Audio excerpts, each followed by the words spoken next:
Just to show you guys, this is the heating element for the John Ellis water machine. Basically, it's attached, it's like a half sphere. The water level sits above the heating elements here, and it basically froths the water and steams it, and then when it floats up, it comes out of the machine as the energized distilled John Ellis water.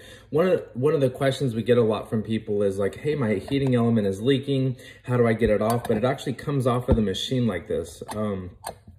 And the other question is once you get it off, what do you do with it? Well, sometimes you can see there's like a rubber seal here. Depending on what's in your source water, it can actually corrode and pit and sometimes leak under this rubber seal and then get into the electrical components that are in this part of the heating element. The way that you disconnect the front plate from the back is there's this little screw here. What you do is you take a Phillips screwdriver, hold it in here, and then you unscrew this part of the nut. And once you do this, the back actually comes off of the front. And it's important to remember that this comes off, and then there's also this little tiny rubber piece that keeps the water from leaking through this part into the electrical component area. Once you do that, you just push this out like this, and it pulls the screw out, and then it basically just comes apart like this. One of the interesting things about this is that this part here, you can literally just tighten this, and it'll actually help tighten the seal around this, but sometimes you don't have that option if you have really bad pitting and corroding from your source water here.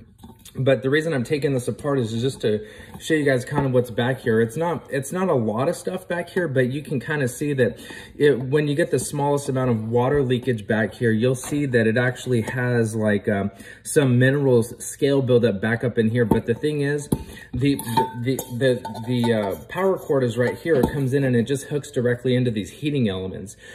You will be hard pressed to find some of these replacement parts at your local hardware store. Some of these you might be able to, but I haven't really done much research into that yet. One of the major issues people typically have with the heating element for the John Ellis water machine is leakage. And what happens is when water leaks from the front through the rubber seal here, it'll actually fill up on the bottom part. That's why it has holes, is to prevent the leaking to be too bad. But if the water leakage is too much and it's coming in from like the upper part of the heating element here, it can actually damage the electrical components, and water damage or leakage is not covered under the 180-day warranty from the John Ellis Water Company. So it's important to pay attention to if your heating element is leaking.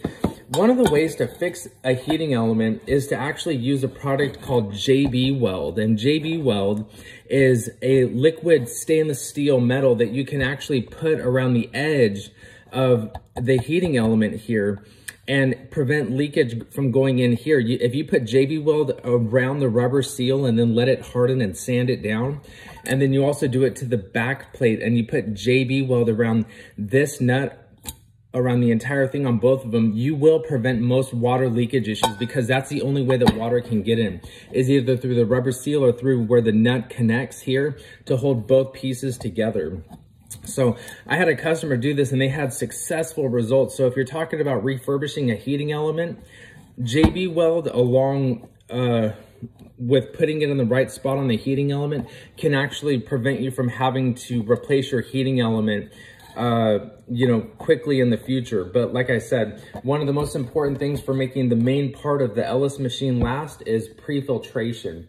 If you know what's in your source water that causes really bad pitting and damage to these parts of the heating element, you can really extend the life of the main heart of the John Ellis water machine. And so that's why I say pre-filtration is very, very important when it comes to how you use the John Ellis water machine. Thanks a lot.